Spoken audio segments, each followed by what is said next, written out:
Hello, my name is coulibaly, and today on October 15th, 2025, I will be covering electromagnetic radiation. So, electromagnetic radiation is a form of energy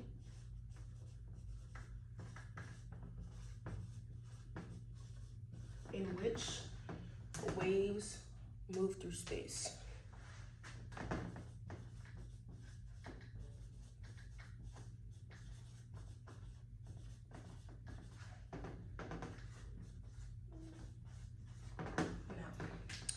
So, electromagnetic radiation is made up of waves, which move through space, of course. It is made up of electric and magnetic fields.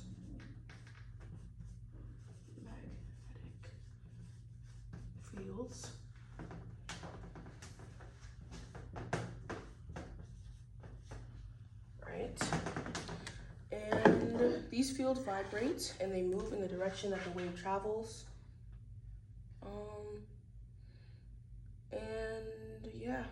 And they move in the direction that the wave travels, and they move at the speed of light. So, move at the speed of light.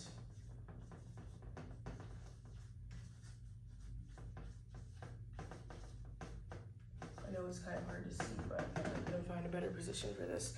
Okay, and so we as people, we experience electromagnetic radiation when we're listening to the radio, when we look at the sun, of course, when we are using our microwave, and when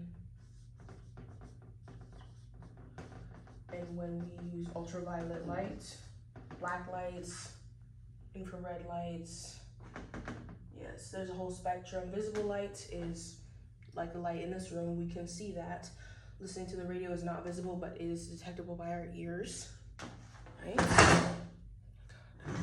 And these all vibrate at different wavelengths on our electromagnetic spectrum, i.e. visible light is moving at a slower pace because we can see it.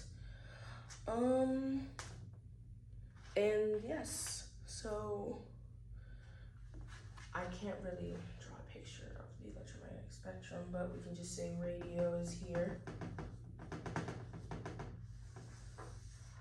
And then all the way to the other side, we have X-ray.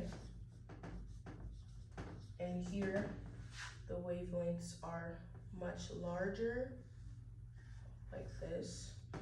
And with X-rays, much smaller. So this electromagnetic radiation is connected to nursing because we use X-rays, we use radios in the hospital, we use X-rays, we use the lights in rooms to be able to see patients. So yes, that's how it connects to nursing. The next topic that we will be covering is waves, specifically wavelength and frequency.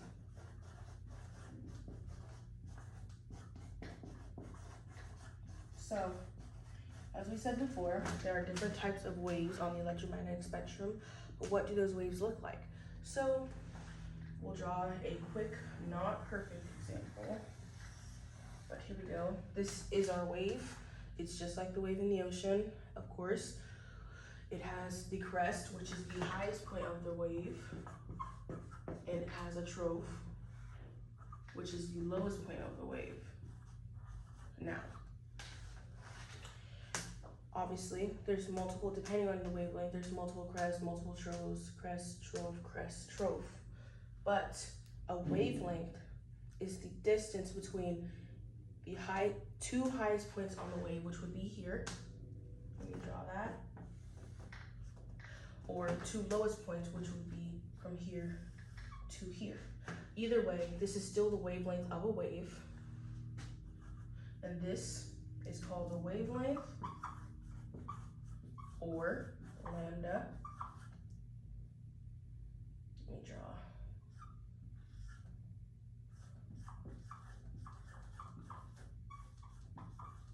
Now.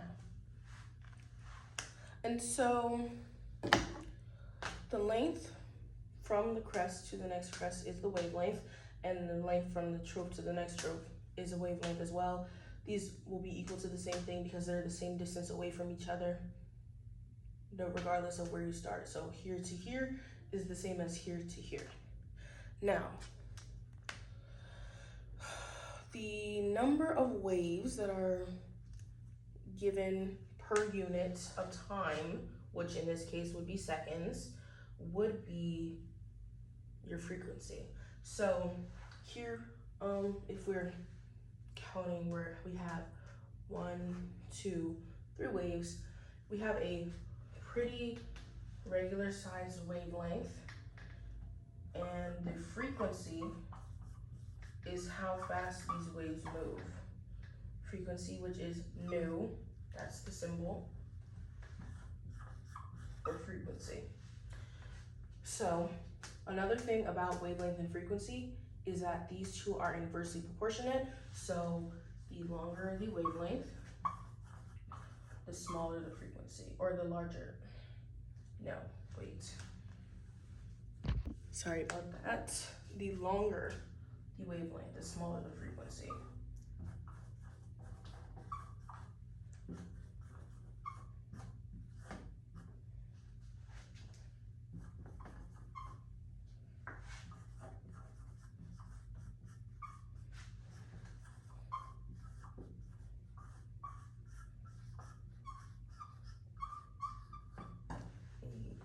The longer the wavelength, smaller the frequency. So now, wavelength, as we said, is inversely proportionate, and this is the written out statement, but if we were to write this in an equation, in the form of an equation, we would write lambda is equal to 1 over nu, which is the same thing as wavelength is equal to 1 over frequency.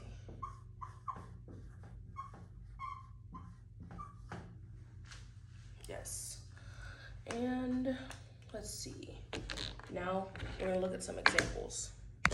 So in this example, we are looking at red lights. And now, so the wavelength of red lights, we're not gonna draw it perfectly. Looks like this. That's our wavelength of red light. Now, for blue light,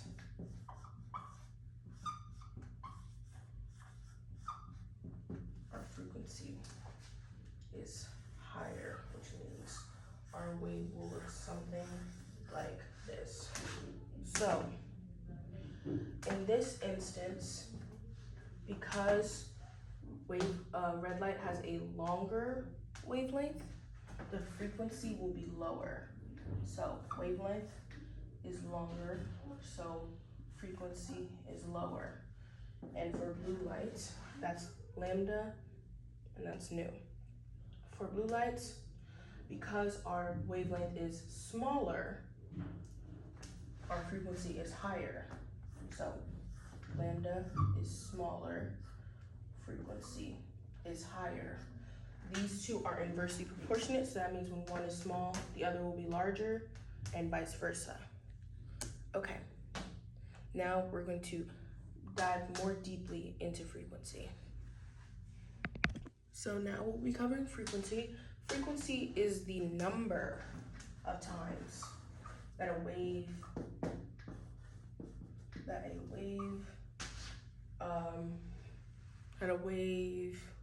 passes point in a second. A wave passes.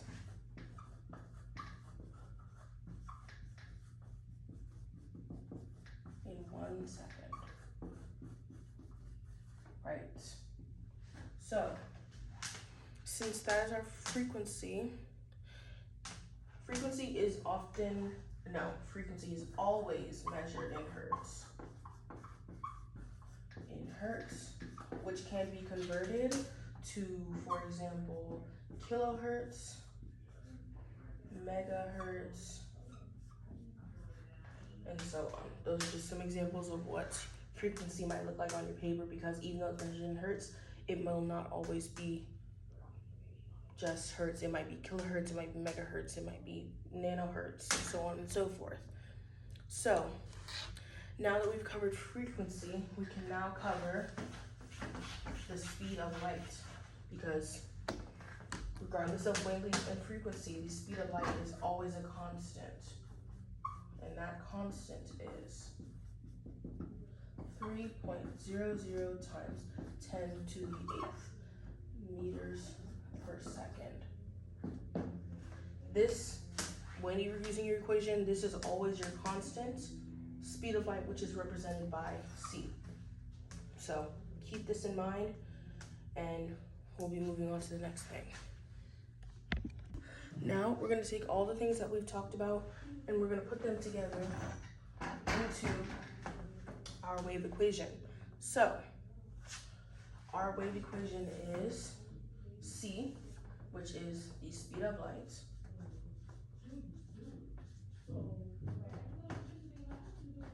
is equal to lambda, which is our wavelength,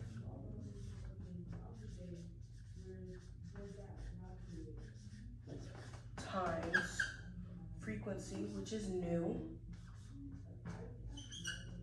and that is our wave equation. This is how you would solve for your wavelength, your frequency, and the speed of light is given, so you're never solving for this. But I will show you the ways that it can be rewritten. So we can rewrite it as solving for wavelength, which would be speed of light over nu. It can be also rewritten as nu is equal to wavelength over the speed of light. Pardon me, I think I'm mistaking. I think it might be the other way around. I think it's the speed of light. Pardon me, I'm sorry. The speed of light over wavelength. So when you see this equation where you're solving for the wavelength instead of solving for c because it's a given, don't be confused. You're more likely to see these two equations because the speed of light is given. So we know that these two will equal the speed of light. So now we're going to do some wavelength problems examples so that we can see this in action. Okay, here's our first problem. Wavelength of light with a frequency of 5.00 times 10 to the 14 hertz. So frequency is given, our constant is always given, and we're solving for wavelength. So this means that we're going to use the problem with which we solve for lambda, which would be c over nu. So now we just input what is given to us in our problem. So this would be lambda is equal to c, 3.00 times 10 to the 8th meters per second over 5.00 times 10 to the 14 hertz. So I'll pause, give you a second to solve that on your own. And then your answer should be 6.0 times 10 to the 7th, I believe, to the -7th nanometers, because nanometers is the unit of your wavelength, hertz is the unit of your frequency, and meters per second is the unit of your constant, the speed of light. So this should be your answer. And we'll move on to the next problem. Now, here's our second problem. Frequency of a wave with a wavelength of 450 nanometers. So in this problem, we will have to do some conversions. That's okay, don't be afraid. We've been doing conversions for a while. So the first step, of course, is to convert 450 nanometers to meters. I believe, yes, 2 meters. So 450, which times 10 to the negative 7 meters. 50 to the negative 9 meters becomes 4.50. Let me write this down here. 4.50 times 10 to the negative 9 meters. And that is how we can, the first step to getting our frequency. So now we put this over our constants. We put this over our constant, no, we put this under our constant, pardon me.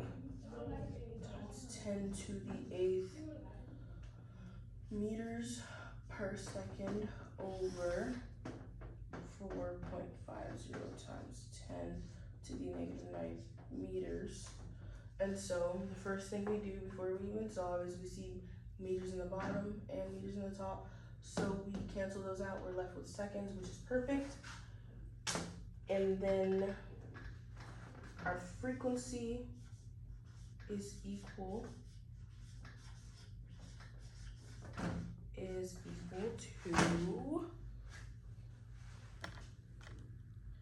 6.67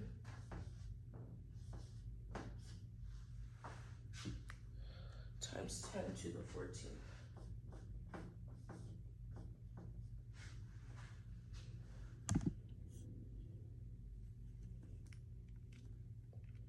And this leaves us with our answer of hertz. So you should get that. Our next topic is energy. So electrons can only have certain energy values. So electrons can only have certain energy values. So speaking of these values,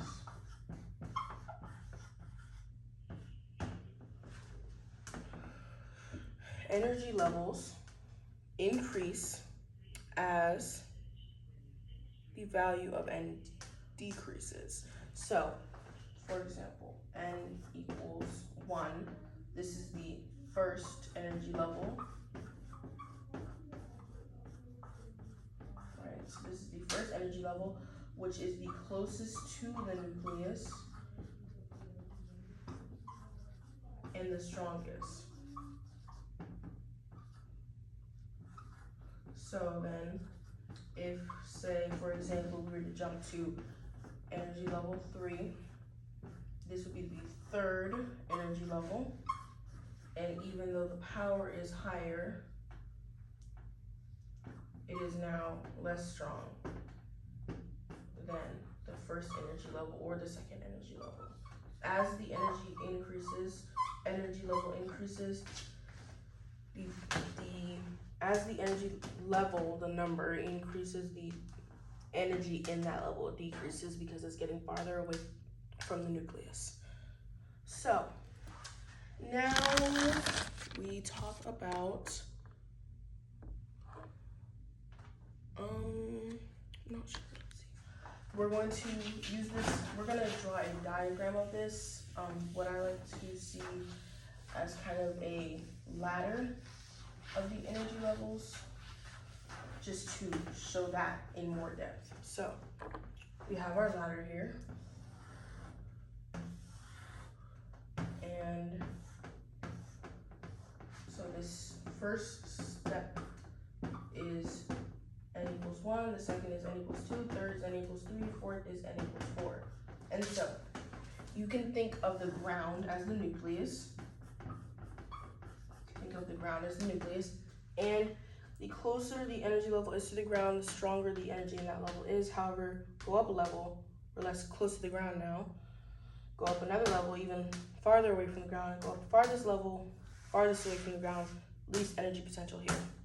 So then, now we talk about how the electrons travel up the levels. So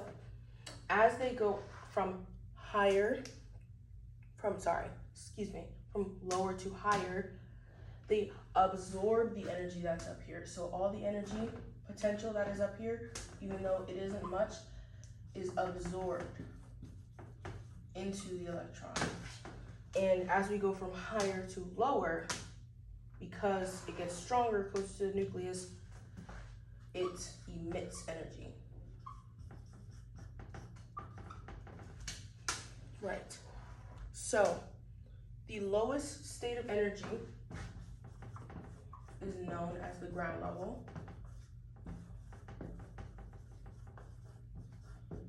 The ground state, sorry, not the ground level.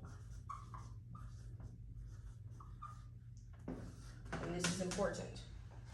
So this is the lowest state, and so when electrons are in an excited state, they're moving a lot, have a lot of energy, a photon is emitted, a photon of energy. There's that word for you, photon. Okay, so now we're going to move on to energy in an equation. So the first step of our equation that you should know is energy is directly proportional to frequency.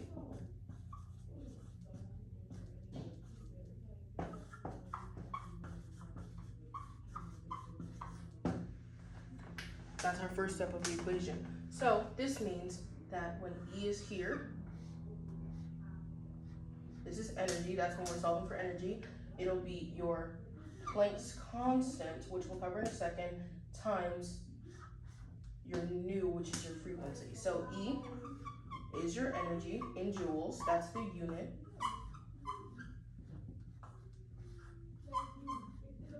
That's always your unit of energy.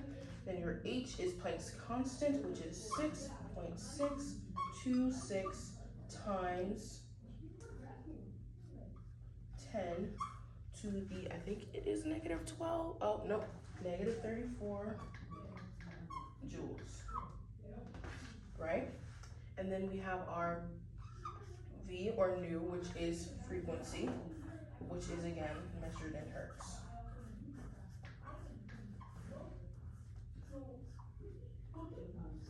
Of course. So now that we know this, we can also apply this same logic to our wavelength equation, because when we're solving for frequency, oh, that's just another way of saying nu is equal to the speed of light over lambda, right? Right, so these are equal, don't get them confused. This is the same thing as this is just frequency written out in the terms of a wavelength equation. But once you solve this, you have your frequency and you can multiply it by your Planck's constant. So now we're going to do some examples. So for our first example, we have energy in a photon with a frequency of 5.00 times 10 to the 14th. So we know we're solving for energy because we're given our frequency and we're always given our constant. So in this case, energy is equal to Planck's constant, of course, 6.26 times 10 to the -34 times 5.00 times 10 to the 14th hertz. Pardon me, I didn't write joules. Okay. Energy is always given in joules, so we know that our answer must be in joules. E is equal to 3.32 times 10 to the -19 joules. So let's see, that's our first example.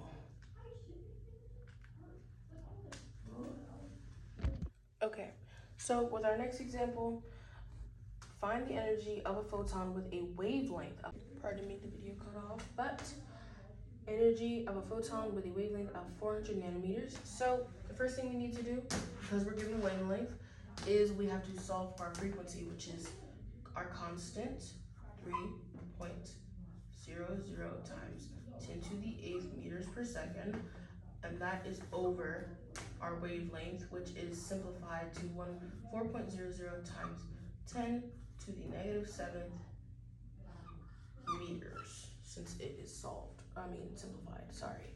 So that gives us 1.989 times 10 to the negative 25th, sorry. Right, and so there's our frequency, so that means we can just multiply this now.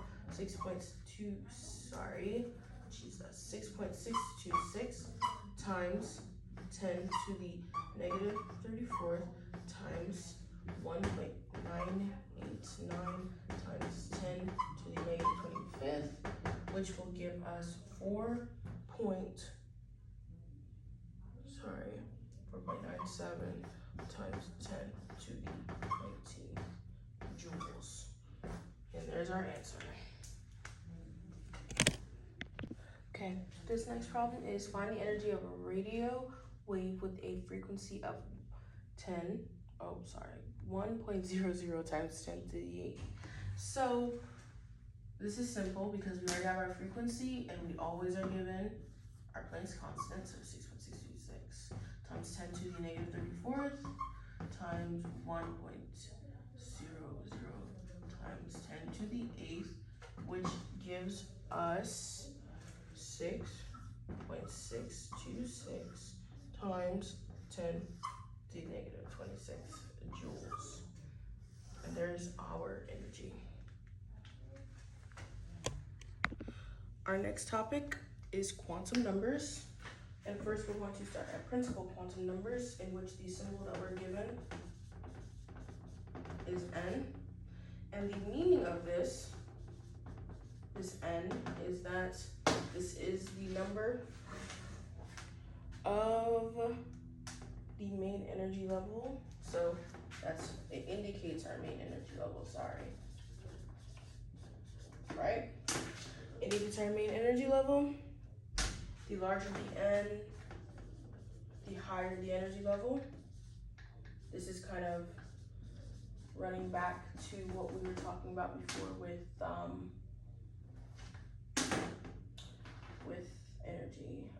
energy levels.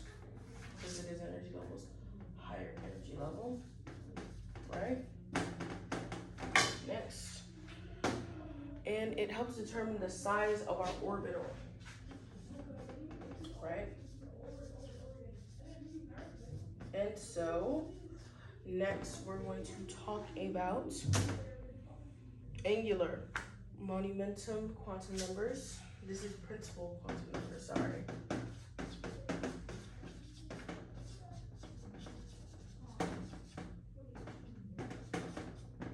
So angular momentum, personally I like these better. Momentum quantum numbers. Okay, so the symbol for these is L. I like to write it like this, just because it's better than a regular L. And the meaning of these is our sublevels that are given within L. Sorry, not the sublevels given, but they are the indication of sublevels. So next we're going to draw a picture of said sublevels. So we have there's 4, there's S, there's P, there's D, and then there's F.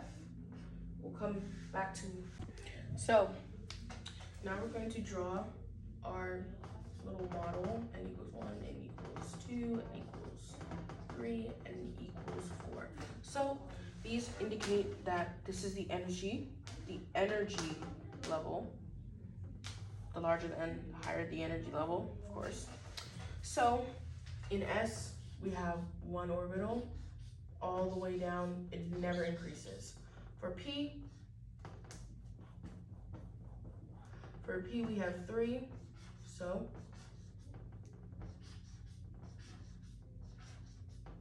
For D, I'm running out of space here, it's hard to do it. For D, we have 5, and for F, we have 7. So it's hard to show here, but these all have 1 through 4 energy levels, there's 1. And then for 2 through 4 for P, there's 3. 3 through 4 for D, there's 5. And then only on 4 does F have 7. So now we're gonna kind of look at some examples for our quantum numbers. These are pretty simple, but we're still gonna do some examples anyway. So for our first example, we have n equals 2. So this means what exactly? Well, we know that means that this is the second energy level, right? And that means the possibilities, the possible sublevels would be 0, 1, and 2. Yes. So then, now we have our second example, n equals 3. That's the third energy level.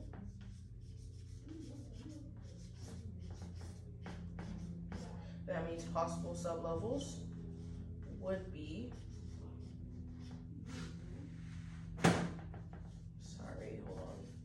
spelling. Possible sublevels would be 0, 1, 2, and 3. And for our third example, n equals 4, fourth energy level.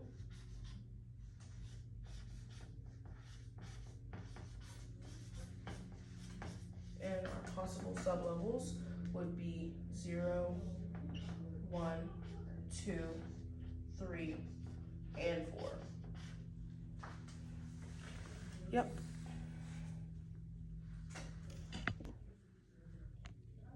Now we're gonna do some examples. Sorry about that. So, well, first before we do some examples, we're gonna cover how many electrons go to each level. So, the amount of electrons that can go to the S sublevel is a max amount of 2. Once you get 2, you go to the next one, right? So 1s2, you carry down, go to 2s2, then 2s2, after that's covered, 3s2, until you run out of electrons. But of course, there's other categories. So the highest amount of electrons that can go into the category of P is 6. So P1 through P6. So say we have 2s2, 1s2, 2s2, 3s2, 3p6. That would fill the P category. So next we jump down to the D category, which is 10, and that's the max amount of electrons that can go into the category. So then we jump down to 4s2, 3d10, 4p6, right? And then our last category, we have 14 in the F category. That's the maximum we can go. So then we have 5s2, 5s2, 5p6, 4d10, 3f14, and that's the max. So now we're going to do some examples so that this will make a bit more sense. So the first one we're going to start easy is fluorine, and you need your periodic table for this, so if you have it, please pull it out. Now we're going to start with our examples. So we're continuing with our examples. So first we have fluorine, which this is easy, and it has 9 electrons, right? Okay, so we start at our first sublevel, 1s2, that's it, that's all we can do for our first sublevel, 1s2. Because that's all it can hold, it holds 2 electrons, right? Then we start to our next sublevel, 2s2, right? So we've taken up 4 electrons so far, we need 5 more. 5 more to be put away. So then we go to our 2p5, and that's our electron configuration, 2, 4, 9. Because it has 9 electrons, so we put them all away. Next up, we have chlorine. So, for chlorine, it has 17 electrons. Chlorine has 17 electrons. So, start at our 1s2 again, right? sorry. Turn our 1s2 again, right? That's 2 so far. Then our 2s2. That's 4, 2p6. That's 10. Then we have our 3s2. That's 12. Sorry, I'm gonna have to jump down here. Then we have our 3p6. That's 12 plus, sorry, that's the wrong amount. Then we have, so that's 2, 4, 10, 12. And then we have our 3p5 because that will mean this is 17. That's our electron configuration. Then we have our next one. Our next one, this is very easy, is hydrogen. Hydrogen has 1 electron. So, since it has 1 electron, that's easy. All we have to do, 1s1. Because the max amount it can take is 2, but it can still take 1 electron. And yeah, there's electron configuration for you. So, the first thing we need to know is our steps of how to draw a Lewis dot structure. So your first one is going to be write your element symbol. That is what symbol on the periodic table, which group it's in. And so we're going to use a different example now, and we're going to use fluorine. So that is your symbol F, and that's your first step. The second step is to find the number of valence electrons. As we said, fluorine has 7 valence electrons, right? So then you place the dots around fluorine, and we make sure there's 7, so there's 2 on each side. 1, 2, 3, 4, 5, 6, 7. And this is how you draw a singular element. Now we're going to move on. For our examples, we're going to get a little more complicated. We're going to start doing our compounds. Before we move on to our examples, there's another thing that I want to touch on, which is, because these are not bonded to anything, it is just fluorine. These are your lone pairs. These are your lone pairs. That's important when we move on to our examples. So, speaking of our examples, our first example that we're going to touch on is H2O, which is water. So, the first thing you need to do is you need to find which one of these two is your central atom. And in this case, the central atom would be oxygen. So, first thing we do is we write our central atom. This is the same thing as we did for the above ones, except for now it's a compound. So, we have our central atom. Our central atom, oxygen, has 6 valence electrons, which means, we'll get back to this later, but there's 6 valence electrons, and there's 2 hydrogens. There's 2 hydrogens. So, hydrogen is 1 valence electron times 2 equals 2. So we add the number of valence electrons together. 2 valence electrons. This is 8 valence electrons.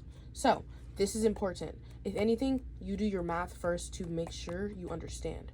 You do the math first. So now that we know how, ignore this.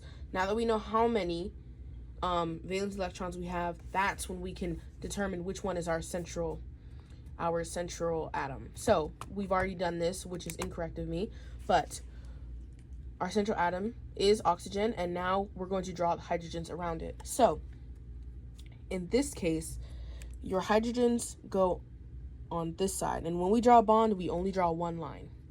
I messed up here. Do not get it confused. When you draw your bonds, you draw one line, and that is your bond. That's our first hydrogen, but we still have another one, so we need to connect the other one as well. And there's H2O. Now, this is one bond, which means this is 2 electrons, 2 valence electrons, right? This is also another bond, 2 valence electrons. So that takes up 4. So we subtract 4 valence electrons from our total, and we're left with 4. Now that we have this, we're going back to our subject of lone pairs. Because hydrogen is done, there's no way that you can add your lone pairs to these, because hydrogen only has 1 valence electron, which means it can only hold 1 bond. This means that our extra valence electrons have to go around our central atom. They have to. So we have a lone pair here, 1, 2, and then 3 and 4. That's our lone pair. And this is our first example. We'll do 2 more, and then move on to our next subject. For our next example, we have sodium chloride, and we'll get to naming these in a separate section of this, but this is sodium and this is chlorine. The name becomes sodium chloride. Don't worry about that. That's just what I'm calling it. So now we're going to do this correctly this time. We calculate the number of electrons that are in both. So since sodium is in the first group of valence electrons, it has one valence electron, and chlorine is in the 7th group, so that means chlorine has 7 valence electrons. So we add those together and we have a grand total of 8 valence electrons. So this is where we start to build our Lewis dot structure. And in this case, your central atom is whichever is the least electronegative. And your least electronegative is your sodium because it's farther away from chlorine. So, touching back on that, this is hard. This is easy to remember, but when you're looking at electronegativity and figuring out which one is your central atom, you look at going up, whichever one from bottom to top is most electronegative, and then from left to right. So the closer that the element is to fluorine, which is the most electronegative, then that's how more electronegative it is. Chlorine is here. It's right by fluorine, and sodium is here. So that means sodium is our central atom, and chlorine is our outer atom. Outer atom. Hello, welcome back to my video. My name is Francis Coulibaly, and now we will be talking about Lewis dot structures. So, Lewis dot structures are how we draw a diagram of our valence electrons. Remember that, valence electrons. It is essentially it is a electron dot diagram. That's the way that I like to think of it. So, valence electrons are electrons of the highest energy level. The S&P sublevels in the highest energy levels, if you remember from the last video, 2 electrons are shared in a covalent bond, and a molecule forms a covalent bond. Remember this. Covalent bond is when the electrons are being shared by 2 different atoms. Nonmetals make covalent bonds, and yes, nonmetals make covalent bonds. Okay, so next we're going to talk about electronegativity, because that is important when we are drawing these. So electronegativity is the ability of atoms in a molecule to attract electrons to themselves. Electronegativity increases from left to right across a row. So when we're looking at our periodic table, for example, from left to right, so the way that I like to think of it, fluorine is the most electronegative. So the farther away from fluorine it is, the less electronegative it is. And then it also increases from the bottom to the top. So as you can see, again, fluorine is at the top. Anything below fluorine all the way down is going to be less electronegative. So a bonding pair is known as a pair, and then a non-bonding pair is an unpaired electron pair. So we're going to do some examples and get started. So now we're going to do our first example, which is H2O, which is also known as water. So the first step we do is we calculate the number of valence electrons in both of these elements. So there's 2 hydrogen, so that's the first thing. And then before we even continue that, actually, let's look at our periodic table again. And even though it's hard to see here, the group that your element is in will factor in how many valence electrons it has. So group 1, which is where hydrogen is, and all these down have 1 valence electron. Then go to the next row, 2 valence electrons. Then you jump across 3 valence electrons, 4 valence electrons, 5 valence electrons, 6 valence electrons, 7 valence electrons, 8 valence electrons. So in this example, we have hydrogen. Hydrogen is in the very first row. It's the very first element of the very first row, which means that it has 1 valence electron. So there's 2 of them, so we multiply 2 times 1. But first, before we even do any other math, we're going to add how many valence electrons are in oxygen. Oxygen is in the 16th column, or sorry, 16th group. It's in the 16th group, and so that means it has 6 valence electrons, so we add that to the equation. So that gives us 2 times 1 is 2, plus 6 is 8. So we have 8 valence electrons. 8 valence electrons.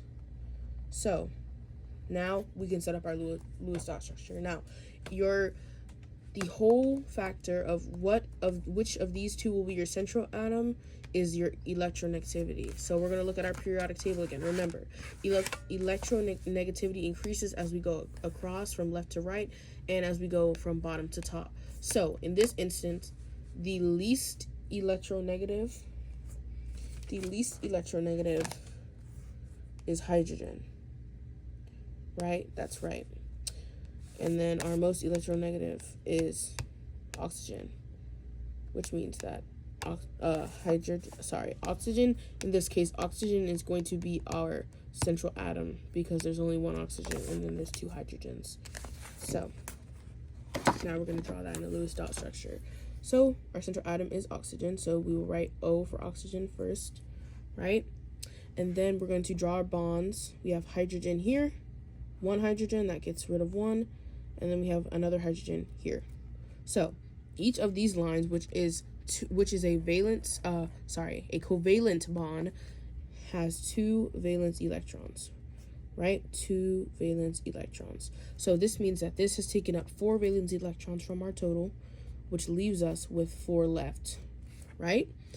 But we can't leave electrons just in the equation. We still have to put them in our Lewis dot structure. So this means that we need to put them around our central atom. So we put 2 here, that's 2, and then we put 2 here, that's 4. So this is your Lewis dot structure for your hydrogen. Hydrogen only has 1. Let me subtract here, and that leaves us with 0 valence electrons left over, so none are unpaired. But so we have 2 valence electrons here, that's 2. Then we have 4, 6, 8. And this is our first example of our Lewis dot structures. We'll move on to the next one. For our next example, we have carbon dioxide, or CO2. So the first thing we do is calculate how many valence electrons there are. So carbon is in the 4th group, so it has 4 valence electrons, and then oxygen, as we know, has 6. But because there's 2 oxygens, that's 2 times 6 is 12. So that's 4 plus 12 is 16 valence electrons. Yep. So now that we know that, we can start setting up our Lewis dot structure. So in this instance, carbon is less electronegative than oxygen because oxygen is closer to fluorine. So carbon is our central atom. So we put that in the center, right? And so now we can create our oxygen bonds, right? So 1 oxygen goes here and the other goes here. So now we know this takes up 2 valence electrons, this takes up 2 valence electrons, so we subtract 4 and we're left with 12. Now, this is where it kind of gets complicated because obviously we know that we can put 2 more bonds here, right? So we have 2 here and 2 here, right? That takes away another 4, but we're left with 8 valence electrons. So what do we do now? Now, this is the instance where we have to put our valence electrons on the outer atoms. Or, well, not on the outer atoms, but we have to try and put them around the outer atoms. So we're going to make a double bond here and a double bond here. So that's 2 more valence electrons 2 more valence electrons, right? So that is, take away another 4, and now we're left with 4, right? And this is the instant where we can put these on the outside of the oxygens. So now I'm going to write it more clearly, just so we can see it.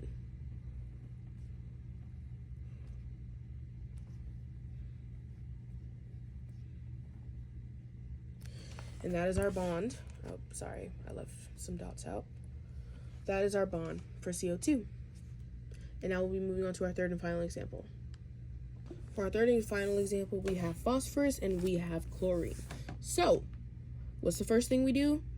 Right, we calculate how many valence electrons there are. So, for phosphorus is in the 15th group, which means it had 5 valence electrons, right? And now, chlorine, as we know, is in the 7th group. So, it has 7 valence electrons. However, there are 3. So, we multiply 3 times 7, and then we get 5 plus 21. And there are 26 valence electrons, quite a few. Now, this is where we get to move to the fun part. So, now we figure out which one is our central atom, and it's the one that's the least electronegative. So, phosphorus is further away from fluorine than chlorine is, right? So, that is our central atom. We put P in the middle. Right. Already one step closer. So, now we add chlorine to around the phosphorus. So we have 1 chlorine here, 1 here, and 1 here, right? So that leaves us, this is 2, 4, 6 valence electrons, so we subtract 6. We have 20 valence electrons left. Oh no, now we're dealing with some trouble because now we're here. What do we do now? So what we do now is we add our 2 to the outermost,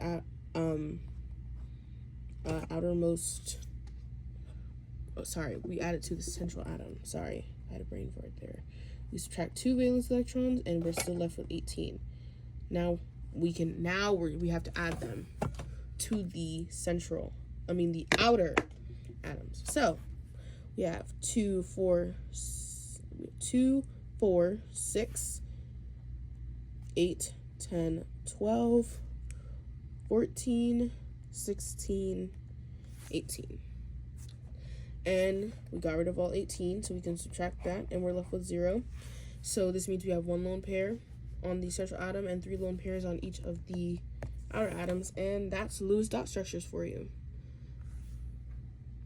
So now we're moving on to Vesper theory, which is almost as an extension of our Lewis dot theory. So Vesper theory is how we determine the shape of our electrons by the number of bonding pairs and non-bonding pairs. And this is how we figure out the shape and the ideal bond angle of what the molecule or compound is. So now we're going to touch on what electron domains are. So we can often refer to pairs of electrons as electron domains. In a double or triple bond, electrons are shared between these 2 atoms, are on the same side of the central atom, therefore they count as 1 electron domain.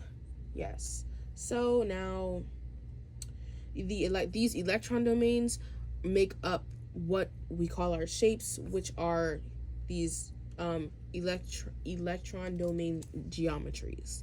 So we will understand what we're talking about here in just a moment when we do some examples.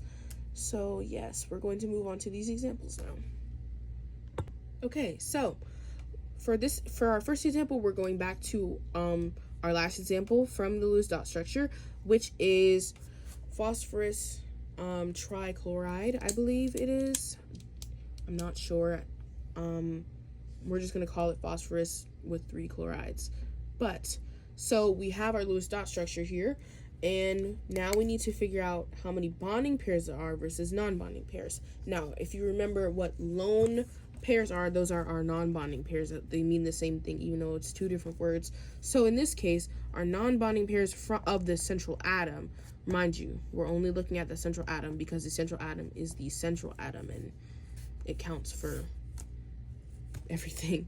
So we have one non-bonding pair here, one non-bonding pair, and these, remember, these are 2 electrons, so we have 3 bonding pairs. In total, we have 4 electron domains. And this is important for our VSEPR theory. So, since we have 4 electron domains and 3 of them are bonding and there's 1 non-bonding, this means that our structure here, and this is where we take a look at our paper. So, if you look for the one that has 4 total and 3 bonding, 1 non-bonding, 4, that means the structure of this is trigonal pyramidal with a bond angle of 107 degrees. So we'll write that down. So our shape is trigonal pyramidal, and the bond angle is 107 degrees. So now we're going to move on to our next example. We have our next example here, which is water, or H2O. So we have 2 bonding pairs because the lines are the bonding pairs, and we have 2 non-bonding pairs, which means we have 4 electron domains, just like in the first problem. Electron domains, right? So we're going to take a look at our paper and look for 2 bonding and 2 non-bonding. Let's see.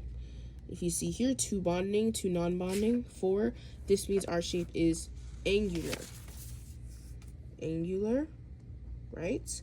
And our electron, our ideal bond angle is 109.5 degrees. And that's our second example. We'll now move on to our last example.